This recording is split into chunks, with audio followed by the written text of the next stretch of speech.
Chapter 14 of Wishtree. Those houses, my house.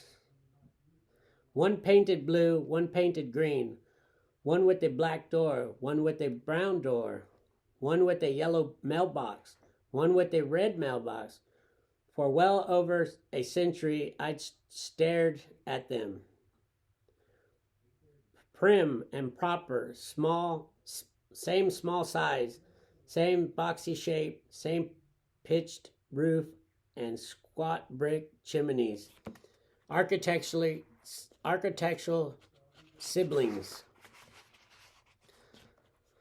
Long before they were a glimmer in some builder's eye, I was here, right in the middle of these things. If my roots stretched past the property line that separated them, well, that's never been my concern. Roots can be unruly. Mine explored the earth below both houses, periquited around their plumbing, anchored their foundations. I spread my shade fairly. I dropped my leaves evenly. I bombed the roofs with acorns in equal numbers. I did not play favorites. Over the years, many families had called those houses home. Babies and teenagers, grandparents and great-grandparents. They spoke Chinese and Spanish, Yoruba and English and French, Creole. They ate tamales and pani puree, dim sum and fufu and grilled cheese sandwich, fofo and grilled cheese sandwich. Different languages, different foods, different customs. That's our neighborhood, wild and tangled and colorful, like the best kind of garden. A few months ago, a new family, Samer's family, rented the blue house. They were from a distant country. Their ways were unfamiliar. Their words held new music. Just another transplant in our messy garden, it seemed. Except that this time, something changed. The air was uneasy. The parents in the greenhouse refused to welcome the new family. There were polite nods between the adults at first, but then even those vanished. Other things happened. Someone threw a raw egg at the blue house. One afternoon, a car passed by filled with angry men yelling angry things like Muslims get out. Sometimes Samer would walk home trailed by children taunting her. I love people dearly, and yet 216 rings, and I still haven't figured them out. Our neighborhood had welcomed many families from far away. What was different this time? The headscarf Samer's mother wore, or was it something else? As all this unfolded, busybody that I am, I kept tabs. Evans dropped, observed. I never interfered, though. Trees are impartial observers. We are the strong and silent type. Besides, what could I possibly do? I had limbs, but they couldn't merely sway. I had a trunk, but it was rooted to the earth. I had a voice, but it could not be used. My resources were limited. So too, as it turned out, was my patience. Chapter 15. When you're the neighborhood Wishtree, people talk. It doesn't take long for folks to learn about the ugly word carved into my trunk. People stopped to stare. They gathered in little groups. They grimaced and shook their heads and murmured, "By lunchtime, the police have arrived." I am not, as it happens, a stranger to law enforcement. A pair of calico kittens reside across the street. They love climbing up my trunk to my uppermost branches. Unfortunately, they don't love climbing back down. In the last 2 months, Lewis and Clark have been rescued twice by the fire department and 3 times by the police. Sandy and Max, the same police officers, would rescue the kittens just last week climbed out of their patrol car to check me out. They frowned. They scratched the lawn for clues. They searched the lawn for clues. They talked to passerbys and took photos. Bongo, I whispered, I'm an official crime scene. She was not amused. The owner of the house and therefore the owner of the houses and therefore technically of me was the one who'd called the police. Francesca, tall and thin, with short dove gray hair, lived across the street. The blue and green house had belonged to her family for generations. Francesca was also the owner of Lewis and Clark, my intrepid visitors.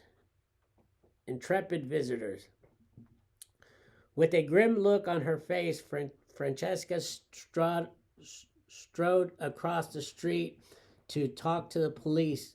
Lewis and Clark squirmed in her arms. That tree, Francesca said to Sandy, who was taking notes on a little pad. It's been nothing but trouble for as long as I can remember. Francesca has never been the sentimental sort. She likes cats more than trees. To each her own. I happen to like trees more than cats. Oh, but people love the Wishtree, said Sandy. She looked me up and down. Although I imagine it's a lot of work for you. Every year, the day after wishing day, I swear I'm going to cut that thing down, Francesca said. It was true, but I knew Francesca didn't mean it. She and I went way back. The cleanup isn't the worst of it, Francesca continued. The things people wish for, the craziness. Last year someone wrote, I wish for chocolate spaghetti in the permanent marker on a pair of underwear tossed in the way of up high. Chocolate spaghetti, said Sandy. I couldn't get behind that. Craziness, I tell you. Francesca stared at me.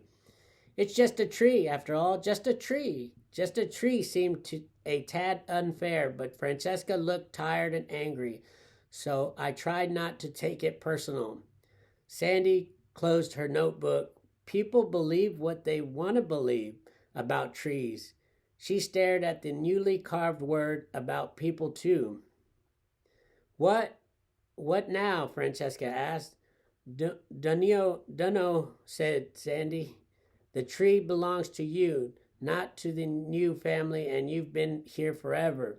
Francesca smiled sadly. Suppose it could be me they're hoping will leave. They watched Max place a circle of yellow crime scene tape near my trunk, using metal stakes. Don't think so, Sandy said. Max joined them. He stroked the kittens, who purred loudly. One problem in terms of prosecuting anyone, he said, is the history of this tree. It's almost May when people leave their wishes or whatever. Hard to say for sure it's part of the whole, tradition thing. He shrugged. That's assuming we figured out who did this, mind you. People are supposed to make their wishes on a rag or a piece of paper, not carve into the trunk, Francesca said. That's why back in Ireland they called these raggy trees. No wades. Nowadays, a lot of people just tie a tag around the branch and write their nutty wishes. She shrugged. In any case, leave is not a wish, it's a threat. It certainly is, Max agreed. Francesca nodded at the cracked and buckled walkways leading to both houses.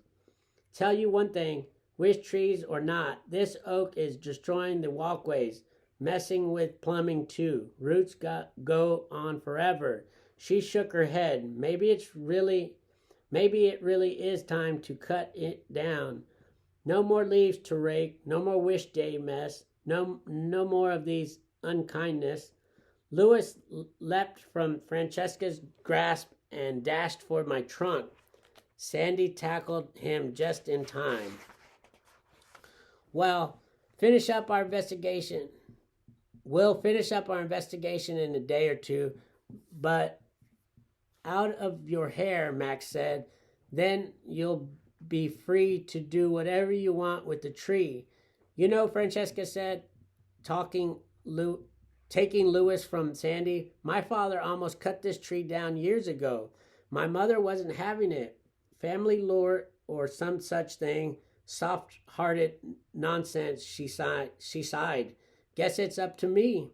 Meantime, you keep us posted if anything else happens, Sandy advised. Francesca headed across the lawn, holding the kittens close. Leave, she murmured. What a world we live in. Chapter 16. So this is the end of chapter 15, and you see the tree. It has yellow crime scene tape, and I guess these are the kittens here. But the tree has yellow crime scene because somebody carved the word leave on it. So, and I think that's all for today. So we'll finish up on chapter 16. We'll continue on chapter 16. I hope you enjoyed that reading, Matthew, and hope you're doing good. And God bless. Bye-bye. Bye, Matthew. Daddy loves you. Jesus in your heart.